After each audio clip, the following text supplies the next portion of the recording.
The first person Evelyn Black served that evening was not her husband, not her son, not the senator seated near the fireplace, and not the priest who had been invited to bless the family's new charitable foundation. It was the maid. June Carter stood frozen beside the mahogany dining table, still wearing her gray uniform, still holding the water pitcher, while the billionaire's wife lowered a porcelain plate in front of the empty 13th chair. "Sit down, June," Evelyn said. The room went quiet in the expensive way. Rich rooms go quiet, not with shock, but with judgment wearing good manners. Victor Black, the billionaire at the head of the table, slowly set down his wineglass. His son, Preston, looked at June as if she had stolen the chair from someone dead. Evelyn's daughter-in-law covered her surprise with a napkin. The senator smiled too late, the kind of smile a man wears when he does not yet know whether kindness is fashionable. June did not move. On the plate was roasted chicken, buttered carrots, a slice of golden bread, and a small serving of peach preserves in a crystal dish. Evelyn had arranged it herself, not the cook, not the staff, Evelyn. June's eyes dropped to the plate. It was the blue one. The old blue serving plate with the hairline cracked near the rim. The same plate June had seen in Evelyn's trembling hands the night before, while Evelyn stood in the library at 1:17 in the morning, whispering into the phone, "No, he cannot know I signed it." Now that plate sat before June like a warning disguised as grace. "Mrs. Black," June said quietly, "I'm working. Tonight you're eating." Victor gave a soft laugh. "Evelyn, darling, what is this?" Evelyn did not look at him. Her pearl earrings trembled slightly, though her smile remained perfect. "It's dinner," she said, "and I believe June has earned one." Across the table, Preston leaned back. "Did something happen?" No one answered. June felt every eye on her. She felt the old heat of humiliation crawl up her throat, the same heat she had known years ago, when people stared at her in a courthouse hallway and decided she was the kind of woman whose word did not matter. Evelyn pulled out the chair. "Please," she said, but the word was not kindness. It was a plea. June sat because refusing would make a scene. And in houses like this, the person who caused the scene was always the guilty one. The family watched her lift the fork. The chicken smelled of rosemary and lemon. The knife was real silver. The napkin was linen, folded like a swan. June had washed those napkins. She had polished those knives. She had carried that chair back from storage after Evelyn insisted on 13 place settings. 13. An unlucky number, June had thought that afternoon. Now she understood. Evelyn had made room for her before anyone knew she would need to be controlled. The senator chuckled. "Mrs. Black, this is quite a gesture," Evelyn smiled. "People who serve us should not always be invisible." June looked up. For 1 second, the words almost touched something tender in her. Then Evelyn's hand brushed her shoulder as she passed behind the chair, and June felt a folded slip of paper fall into her apron pocket. Her fingers tightened around the fork. She did not take the paper out. She did not need to. She already knew Evelyn wanted something. The dinner continued as if mercy had been performed, and everyone was now free to admire it. Victor raised his glass. "To my wife," he said, "whose compassion never fails to surprise me." Evelyn's lips parted, but no words came. June stared at the peach preserves on the blue plate. Last night, through the crack of the library door, she had heard Evelyn say 5 words that had not left her mind. "Caleb will take the blame." Caleb Reed was not at the table. He was outside in the rain, probably standing by the garage, waiting to drive the family wherever they wanted to go after dessert.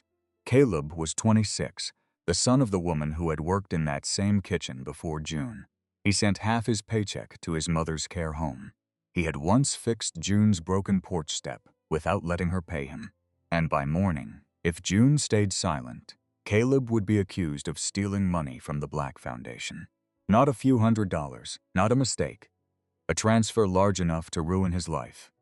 June swallowed 1 bite of chicken that tasted like dust.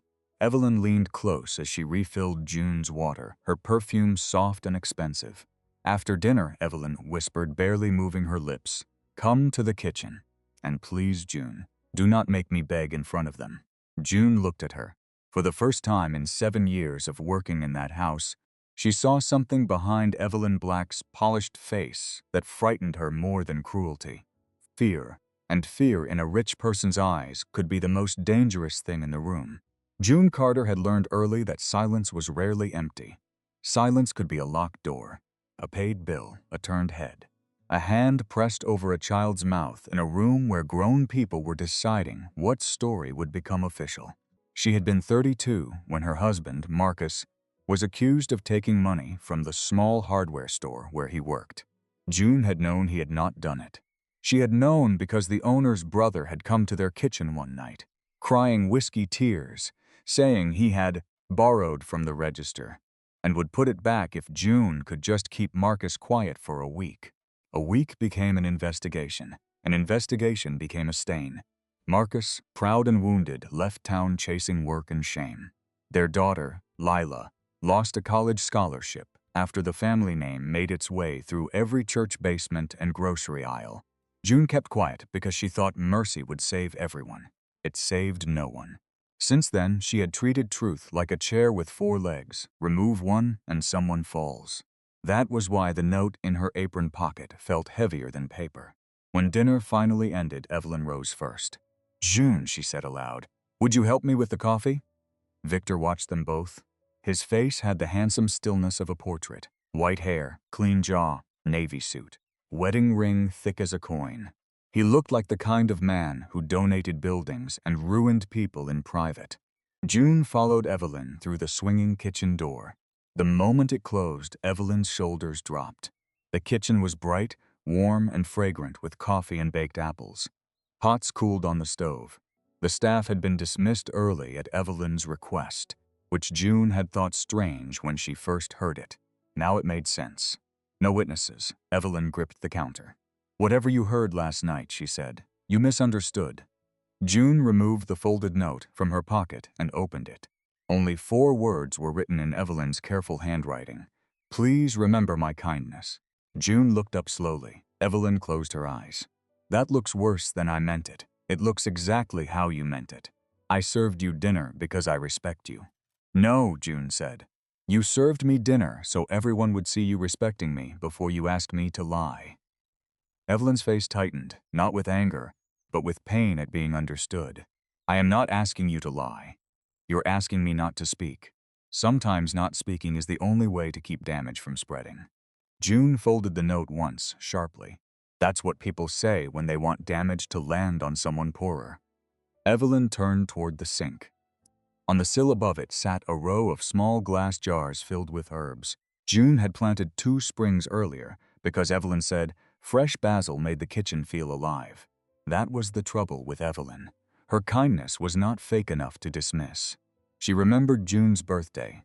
She sent blankets to the staff room when the furnace broke. She paid for June's dental surgery once and never mentioned it again. But now June saw the shape of the bill. Evelyn whispered, "Caleb will be fine." June stared at her. "You said his name." Evelyn froze. "I didn't mention Caleb." For the first time, Evelyn's mask fully cracked. From the dining room came the low murmur of men discussing money as if money were weather. June stepped closer. "What did you sign?" Evelyn's hand went to the pearl bracelet on her wrist. She twisted it once, twice, 3 times. That was the same motion June had seen the night before. "I sign many things, not at 1 in the morning."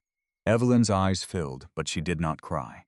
Some women were trained so long not to cry that even their tears waited for permission.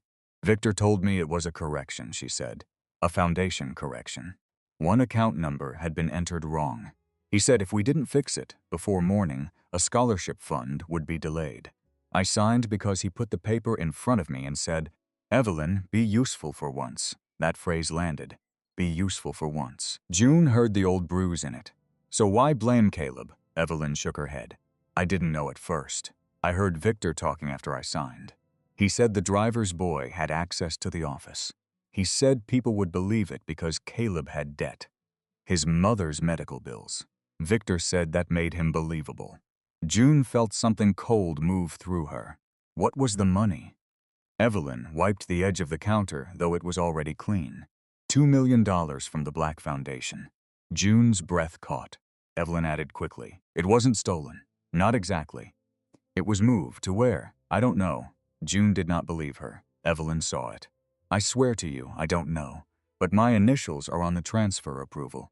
If this becomes public, Victor will say I did it. He will say I've been unstable. He's been building that story for years.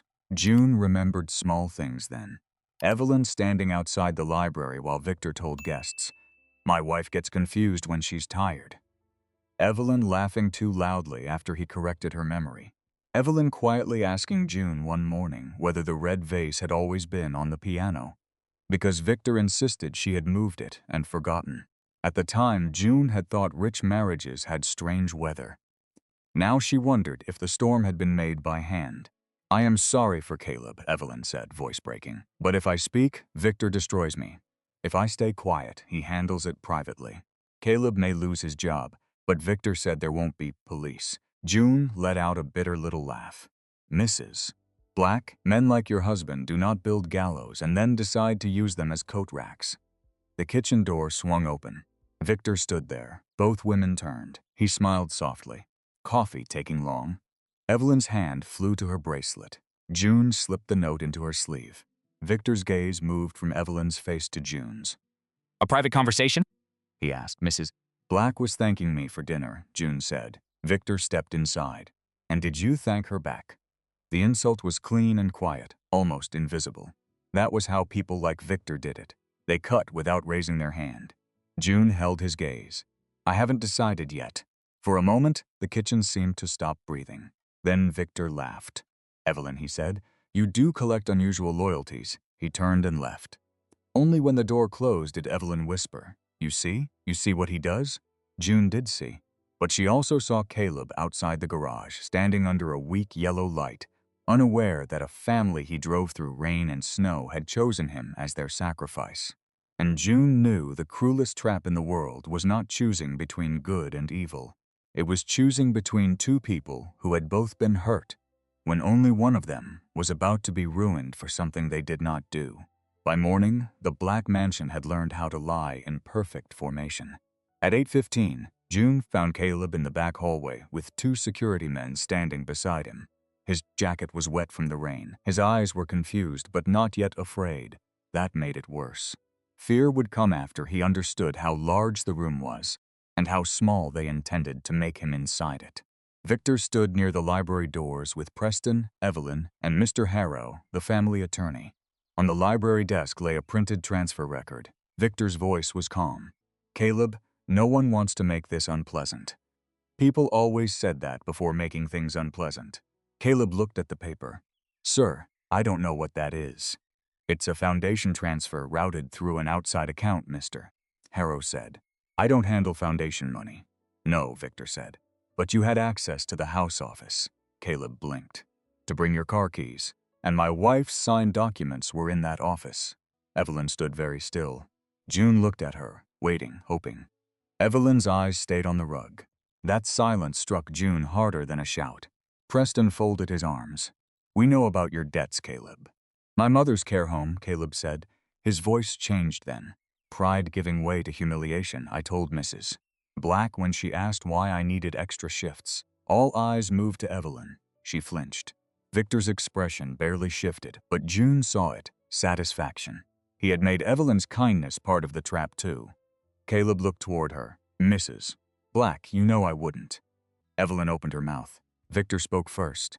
"My wife knows people can disappoint us." June felt the words like a hand at the back of Evelyn's neck. Mr. Harrow adjusted his glasses. "If the funds are returned quickly and Mr. Reed signs a statement of responsibility, there may be no need for criminal escalation." Caleb stared at him. "A statement saying I stole money. A statement saying you mishandled access credentials." "I didn't." Victor sighed. "Young man, this family has been generous to you." There it was. Generous. June had heard that word used like a chain in more houses than this one. Caleb's face reddened. "I earned every dollar you paid me." Preston stepped forward. "Watch your tone." June moved before thinking. She placed herself beside Caleb, not in front of him, but close enough that the room had to see he was no longer standing alone.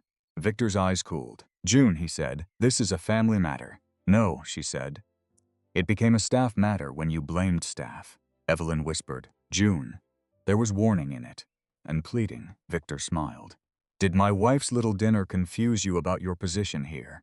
The room went quiet. Caleb looked down. June felt the sting, but she did not give Victor the gift of seeing it land. My position gives me a better view than yours, she said. Preston scoffed.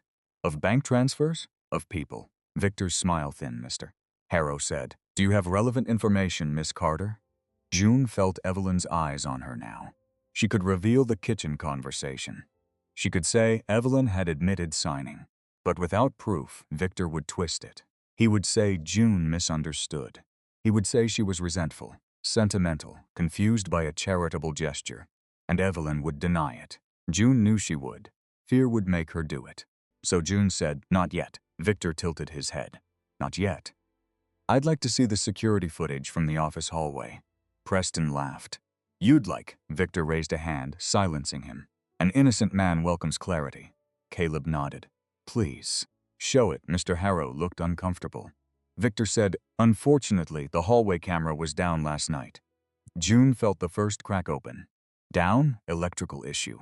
In only that hallway, these systems are complex, Victor said. June looked at Caleb. His face had gone pale now. Then she noticed something on the desk beside the transfer record. A cream envelope with one burned corner. Her breath changed. The night before, after Evelyn's phone call, June had smelled smoke near the library. She had seen Evelyn at the fireplace, holding that same envelope with a blue wax seal. When Evelyn noticed her, she had smiled too quickly and said, old invitations. Nothing more. Now the envelope sat half-burned beside the paper that could ruin Caleb. June stepped closer. Victor's voice sharpened. Don't touch that. She stopped, mister. Harrow picked up the envelope and slid it into a folder. Too fast. Caleb said, Mrs. Black, please. Evelyn's face crumpled, but she still said nothing. That was when June made her first dangerous choice. If Caleb signs anything, she said, I quit. Victor blinked once. The room did not expect that. Staff came and went, but June had been there 7 years. She knew where everything was kept, who drank too much, who cried in the laundry room, which guest rooms were used, and which were only staged for photographs. In houses like this, loyalty was not respected until it threatened to walk out carrying memory. Victor smiled again, but it took effort. That is unfortunate. No, June said. Unfortunate is losing one job. Tragic is losing your name. Victor walked toward her. Careful, Miss Carter. People in glass houses should not throw stones. June knew what he meant before he said it. I understand your late husband had legal trouble. The words crossed the room slowly, like poison poured in tea. June's hands went cold. Caleb looked at her, startled. Victor continued, false accusations can leave marks, can't they? They can make a person over-identify with every young man in trouble. Evelyn finally looked up. Victor, she whispered. He ignored her. June heard the courthouse hallway again. Heard the whispers. Saw Lila at 17, pretending not to cry over a scholarship letter that said character concerns. Victor had found the old wound and pressed it in public. For 1 second, June almost stepped back. Then she saw Caleb's hands trembling, and she stepped forward instead. You're right, she said. False accusations leave marks. That's why I recognize one. Victor's face hardened. Preston snapped. You don't get to talk to my father like that. June turned to him. Your father is counting on that. It was the wrong thing to say if she wanted peace. It was the right thing to say if she wanted the truth to begin moving. Victor dismissed her by noon. Not officially. Rich people preferred to make cruelty procedural, mister. Harrow handed her an envelope with 2 weeks' severance and a confidentiality agreement. June looked at the pages. Is this for being fired, she asked. Or for being afraid of what I heard, mister. Harrow lowered his voice. Ms. Carter, take the money. Walk away clean. June thought of the note in her sleeve. Please remember my kindness. She thought of Evelyn paying for her dental surgery, sitting beside her afterward with a bowl of soup and saying, pain makes people feel small. I hate that. She thought of Caleb, asked to sign away his own innocence. Then she tore the confidentiality agreement once down the censor. Mr. Harrow's face tightened. That is unwise. June put the severance envelope back in his hand. No, she said. That is unpaid. By evening, the mansion had turned against her. The staff avoided her eyes. Preston called her ungrateful within earshot.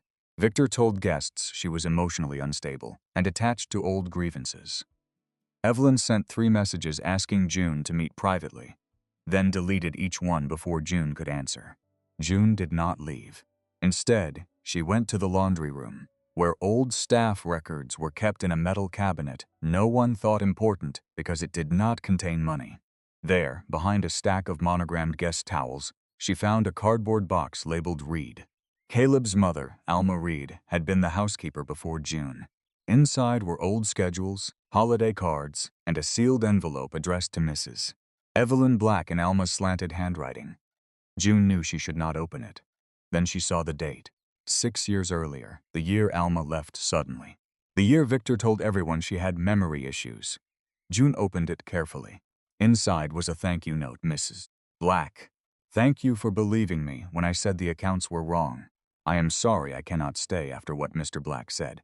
But I kept copies because one day you may need to remember you were not crazy. At the bottom was a line that made June sit down hard on the laundry stool. He always says, be useful for once before he makes you sign. June stared at those words. Not because they proved everything. Because they proved this had happened before. The first crack in Victor Black's story did not come from a recording, a confession, or a dramatic entrance. It came from a dead woman's habit of saving paper. Alma Reed had kept copies of everything, not because she was suspicious by nature, but because poor women who work in rich houses learn that memory is never enough when powerful people begin rearranging the past. June found 3 photocopied ledger pages folded behind the thank you note. They were old, faded, and marked with Alma's careful circles. Each page showed charitable funds transferred through temporary accounts after Evelyn's initials appeared on correction forms. Each time, someone else had been blamed. A gardener who lost receipts. A bookkeeper who retired quietly. Alma herself, who had been accused of confusion and dismissed with a settlement she never spoke about. June's stomach tightened. This was not one desperate cover-up. This was a pattern. But old papers would not save Caleb by themselves. Victor would call them irrelevant. Harrow would call them stolen. Preston would call them the resentment of former employees. June needed something current. She went to the garage. Caleb sat on the concrete step outside, elbows on knees, staring at nothing. The rain had stopped, leaving the driveway shining under the lights. They want me to sign tomorrow, he said without looking at her. Don't. They said if I don't, they'll call authorities. Let them threaten. He gave a humorless laugh. Easy to say when it's not your mother they can move out of care. June sat beside him. For a moment neither spoke. Then Caleb pulled something from his jacket pocket. A small brass key. My mom gave me this before she got sick, he said. She said if anything ever happened at that house, give it to someone who still knew right from wrong. June looked at it. What does it open? I don't know. I thought maybe a drawer. I thought she was confused. June closed her fingers around the key. Your mother was not confused. Inside the laundry room, behind the old cabinet, June found a narrow locked cash box. The brass key fit. Inside were more papers, a flash drive, and a small stack of handwritten notes. June did not smile. Truth, when it finally appears, rarely feels like victory. It feels like responsibility. The flash drive contained scanned documents and 1 audio file. June played the audio with the volume low. Alma's voice came through thin and trembling. Mrs. Black, I am leaving this because I am afraid he will make you believe you imagined all of it. You did sign what he gave you, but he lied about what it was. He did the same with the scholarship accounts. He says you are forgetful because forgetful women are easier to blame. Then another voice. Victor's, younger but unmistakable. Alma, loyalty is knowing when not to understand things above your station. June stopped the file. She sat in the dark laundry room, listening to the hum of the dryer, feeling the story shift beneath her feet. There was proof now, not perfect proof, but enough to make silence impossible. Then the laundry room door opened. Evelyn stood there in a pale coat, her face bare of makeup for the first time June had ever seen. She looked older, smaller, more human. You found Alma's box, she said. June rose slowly. You knew it existed? I suspected. And you left it here? I was afraid to know. That answer made June angrier than denial. Caleb is being destroyed because you were afraid to know. Evelyn flinched. June held up the flash drive. Your husband has done this before, Evelyn whispered. I know. The words hung between them. June felt heat rise behind her eyes. You know? Not all of it. But enough. And still you asked me to stay quiet. I was trying to survive. So is Caleb. Evelyn pressed a hand to her mouth. June stepped closer. Mrs. Black, listen to me carefully. Fear explains what you did. It does not excuse who pays for it. Evelyn began to cry then, but silently, as if even grief had to obey house rules. He made me doubt my own mind, she said, for years. He moved things, denied conversations, told doctors I was anxious, told my children I was fragile. Every time I tried to challenge him, he turned my fear into evidence. By the end, I started signing because fighting took more strength than I had. June's anger did not vanish. It changed shape. Pity entered it, which made it heavier. You served me dinner, June said. In front of everyone. Evelyn nodded. Why? Because I thought if you remembered one moment of dignity, you might give me one more day. June looked away. That is not dignity, that is a purchase. I know, no, June said. You don't. Because if you knew, you would have told Caleb the truth before he begged you to. Evelyn folded into herself. From upstairs came the faint sound of laughter. Preston entertaining guests. Victor still in control. The house glowing as if nothing rotten lived behind the walls. Evelyn wiped her face. What are you going to do? June looked at Alma's box, at the flash drive, at the torn agreement still in her pocket. Tomorrow morning, she said, when Caleb is brought in to sign, I'm going to speak. Evelyn closed her eyes. And what happens to me? June did not soften the answer. That depends on whether you speak before I have to. The next morning, Victor staged the signing in the sunroom. It was a beautiful choice, cruel but beautiful. The sunroom had tall windows, white orchids, and a view of the lawn where the black foundation held summer galas. It was a room built for photographs of generosity. Caleb sat at the table with the statement before him. His mother, Alma, had been brought in by wheelchair from her care home at June's request. Evelyn had arranged the car, which told June something important. Some part of Evelyn was choosing. Alma's hands rested in her lap. Her hair was silver, her body thin, but her eyes were clear. Victor looked displeased by her presence. This is unnecessary, he said. Alma smiled faintly. So were most things you did, Mr. Black, Preston muttered. What is this circus? June stood behind Caleb, Mr. Harrow pushed the pen toward him, Mr. Reed, signing this allows the family to resolve the matter quietly. Caleb did not touch the pen. Victor leaned in. Think of your mother. That was the moment Evelyn finally moved. She stepped away from Victor and stood beside Caleb's chair. No, she said. The room stilled. Victor turned slowly. Evelyn. She trembled, but she did not retreat. No more sentences that begin with kindness and end with a threat. June felt her breath catch. Victor's face became very calm. You are unwell. Evelyn laughed once, broken and bitter. There it is. Preston stood. Mother, sit down. But Evelyn looked at Alma. I am sorry, she said. Alma's eyes shone. I know. Then Evelyn looked at Caleb. I signed the transfer correction, she said. Not you. Caleb went pale. Victor's voice cut through the room. My wife is confused. June stepped forward. No, Mr. Black. She is finally consistent. She placed Alma's ledger copies on the table, Mr. Harrow reached for them, but June kept one hand on the stack. These show prior transfers. Same correction method, same initials. Different scapegoats. Victor scoffed. Old accusations from disgruntled staff. June placed the burned envelope beside them. And this was on your desk yesterday. The courier receipt inside shows the corrected transfer packet was delivered to a private office downtown before Caleb ever entered the house. Victor's eyes flickered. Small but enough. Preston saw it too. His certainty wavered. Mr. Harrow opened the envelope. His face changed when he saw the receipt. Victor said, This is absurd. June inserted the flash drive into the laptop on the side table. Alma's recorded voice filled the sunroom. Forgetful women are easier to blame. Then Victor's younger voice followed. Loyalty is knowing when not to understand things above your station. No one spoke. Victor looked at Alma with pure contempt, then hid it too late. That proves nothing about yesterday. June nodded. Not alone. She looked at Evelyn. This was the final door. Only Evelyn could open it. For a long second, Evelyn looked like she might collapse back into fear.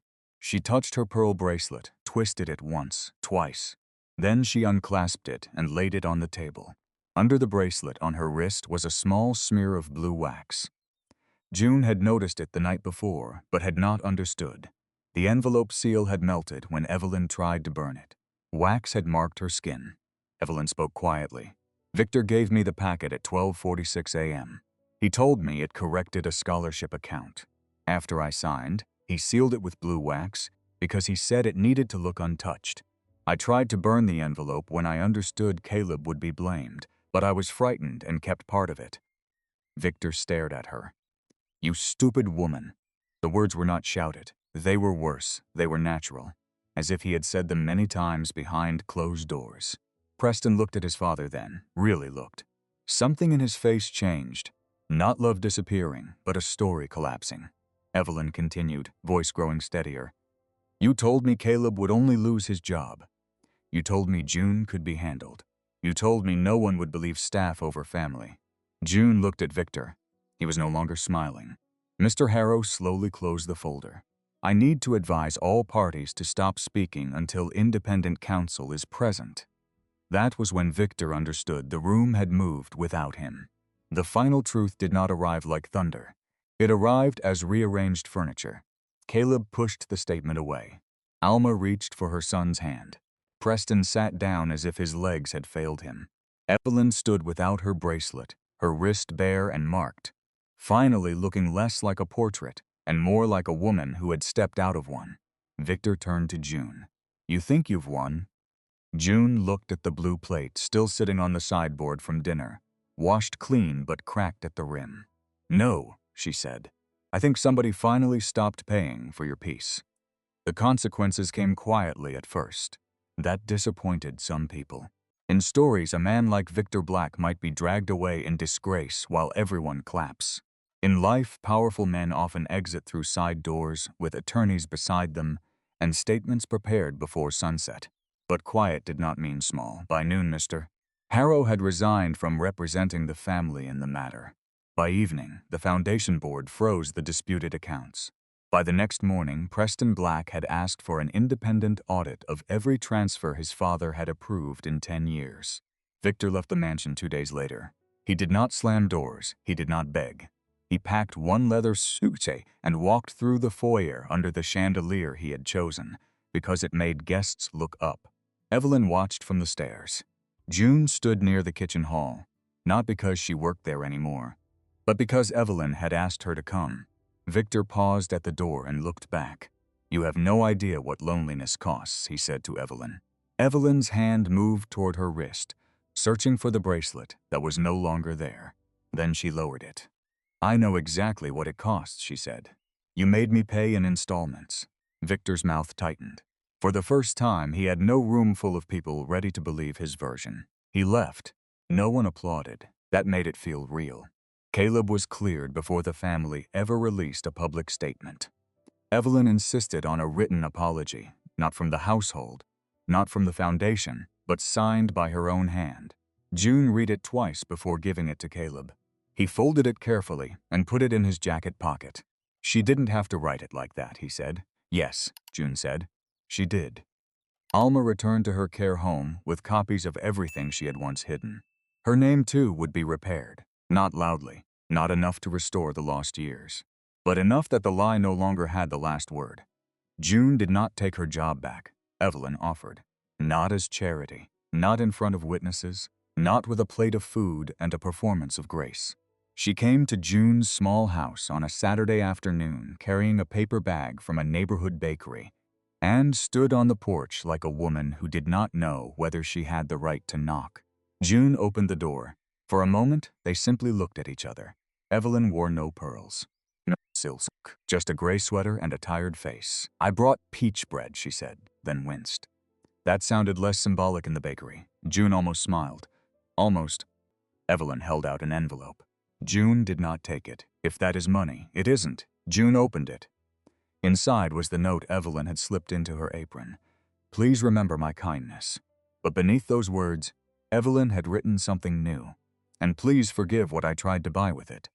June looked up. Evelyn's eyes filled. I don't expect forgiveness, Evelyn said. I just needed the sentence to end, honestly. June sat on the porch step. After a moment, Evelyn sat beside her. The afternoon was warm. A neighbor's dog barked twice and gave up. Somewhere down the block, a lawnmower started. For the first time, Evelyn Black looked uncomfortable in ordinary sunlight. June said, "You were kind to me." Evelyn closed her eyes as if the words hurt. "And you were wrong to use it." "I know. Both things can be true." Evelyn nodded. June folded the note and handed it back. "Keep it," June said, "not as punishment. As a receipt." "A receipt?" "For what fear costs when somebody else has to pay." Evelyn pressed the note to her chest. "I am trying to learn who I am without that house deciding it for me." June looked at her. "You may not like all of what you find. I already don't." This time, June did smile a little. "That's a beginning." Months later, the Black Foundation changed its name. The audit uncovered more than anyone expected and less than rumors claimed. Victor fought, denied, negotiated, and lost more quietly than he deserved. Preston stepped away from the family business for a year, not out of nobility, but because he could no longer tell which parts of his life had been inherited and which parts had been rehearsed. Caleb stayed with his mother. He eventually opened a small transport company for medical appointments, driving elderly patients to clinics and care homes in a clean blue van with a cracked ceramic plate painted on the side. When June asked why he chose that image, Caleb shrugged. Cracked doesn't mean useless. June thought that was the best thing anyone had said in the whole mess. Evelyn sold the mansion, not quickly, not dramatically. But one room at a time, she let go of the furniture, the portraits, the silver, the long dining table where she had once tried to turn kindness into a leash. Before the sale closed, she invited June, Caleb, and Alma to one final meal in the sunroom. No senator, no priest, no staged charity, no photographers. Just 4 people and a simple dinner served on mismatched plates. Evelyn carried the first plate to Alma, then to Caleb, then to June. June looked down. It was the old blue plate. The crack was still there, repaired with a thin line of gold. Evelyn had not thrown it away. June touched the rim. "You fixed it." "No," Evelyn said. "Someone showed me damage can be honored without being hidden." June sat. This time, no one stared. This time, no one owed silence for the meal. Outside, the lawn was bright with late afternoon sun. The empty mansion behind them seemed less like a palace than a shell. June lifted her fork. The chicken was simple. The bread was warm. The peach preserves were served in a plain glass bowl. And for once, kindness arrived without a hook inside it. Afterglow, some stories do not end with a perfect victory.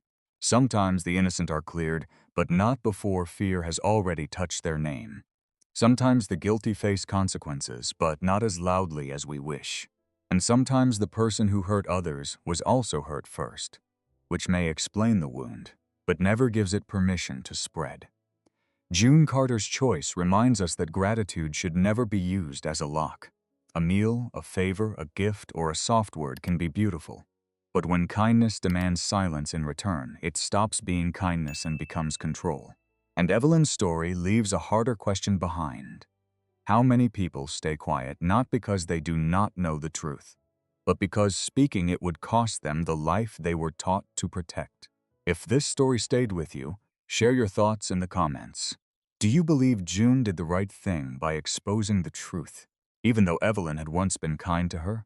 And if you enjoy emotional stories about hidden truths, dignity, and moral choices, consider subscribing to The Last Truth Stories.